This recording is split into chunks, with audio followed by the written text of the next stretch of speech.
Well, welcome back to America Right Now. I'm Mike Carter, sitting in for Tom Basile. The Supreme Court handing down a decisive victory in the fight for life, overturning the abortions protections that made Roe v. Wade the case that it was, the law of the land. The left is gearing up for a fight moving forward, with Congresswoman Maxine Waters lashing out. You see this turnout here? You ain't seen nothing yet. Women are going to control their bodies no matter how they try and stop us. The hell with the Supreme Court. We will defy them. We will be out by the thousands. We will be out by the millions.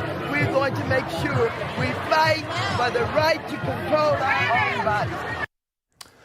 So what kind of fight lies ahead? Joining us now is senior news producer from The Daily Signal, Virginia Allen. Virginia, that sounds like insurrection talk to me from Maxine Waters. No?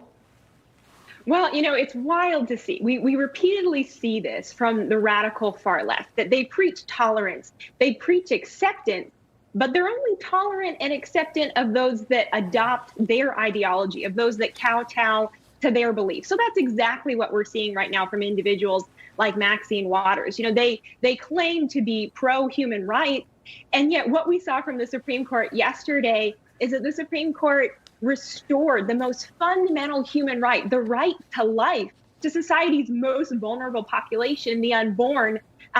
Such an incredible victory.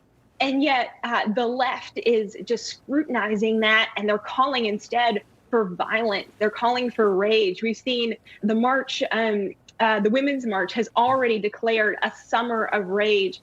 And so it's going to be interesting to see how things continue to unfold as individuals protest. And of course, they have that right to take to the streets to protest, to go in front of the Supreme Court and protest. We hope that things remain peaceful, that they remain calm. I was at the Supreme Court both yesterday morning and yesterday evening, and thankfully police were able to keep things calm, to keep things peaceful. But there's a lot of emotion right now in America behind this case, and it's going to be fascinating to see how it continues to play out in the weeks and months to come. Yeah, and Virginia, leading up to this decision yesterday, we saw a number of pro-life clinics across the country that were vandalized by far-left extremist groups. Virginia, I wonder, Nancy Pelosi says reproductive rights will be on the ballot this November. Is that as much of a winning issue for Democrats as she thinks it will be? I think that ultimately Americans are going to look back on this time in history with grief. They're going to look back and say, how could we have allowed for nearly 50 years for life to be taken, for the most innocent among us to be taken?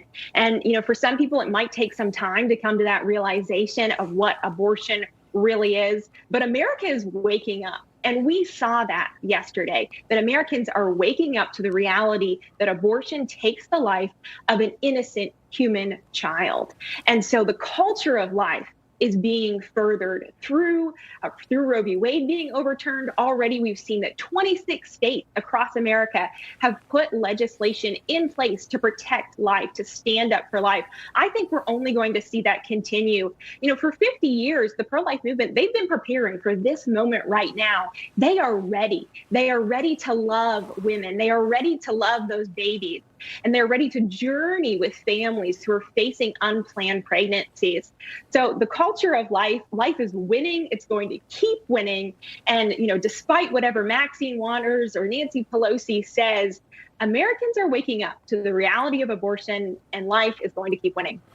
Finally, Virginia, in addition to the political fallout of these protests immediately springing up yesterday across the nation, with the pro-abortion organization Jane's Revenge saying that it will take increasingly drastic measures to fight this ruling by the Supreme Court. Is it time for Democrat lawmakers like Maxine Waters, like Nancy Pelosi, like Joe Biden to come out and publicly denounce any of these planned measures by far-left extremist groups? It's the role of our elected officials to call for peaceful protest. Individuals have a right to protest. They have a right to let their voice be heard.